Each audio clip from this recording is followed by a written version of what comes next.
நடுக்கடலில் ஃபைபர் படகு மீனவர்களை விசைப்படகு மீனவர்கள் தாக்கியதை கண்டித்தும் பாதிக்கப்பட்ட மீனவர்களுக்கு இழப்பீடு வழங்க கோரியும் நாகப்பட்டினம் மாவட்டம் செருதூர் மீனவர்கள் வேலைநிறுத்த போராட்டத்தில் ஈடுபட்டுள்ளனர். இதுகுறித்த கூடுதல் விவரங்களோடு இணைகிறார் செய்தியாளர் லெனின். வணக்கம் லெனின், இந்த மீனவர்களோட போராட்டத்தோட விவரங்கள்.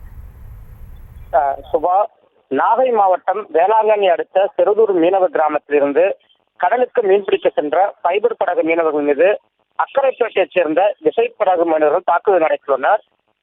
நேற்று அந்த நடுக்கடலில் ஃபைபர் படகை சுற்றி வளைத்து விசைப்படகு தாக்குதல் நடத்தும் வீடியோ நேற்று வெளியாகி பெரும் அதிர்ச்சிக்குள்ளாகியிருந்தது.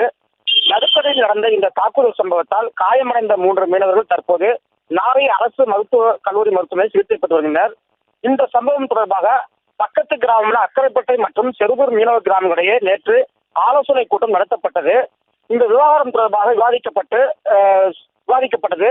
இந்த நிலையில் இந்த சம்பவத்தை கண்டித்தும் இனி ஒரு நாட்களில் இது போன்ற அத்துமீறல் சம்பவங்களில் மீனவர்கள் ஈடுபடக்கூடாது என வலியுறுத்தி செருதூர் பகுதி மீனவர்கள் இன்று ஒரு நாள் வேலைநிறுத்த போராட்டத்தை அறிவித்துள்ளனர்.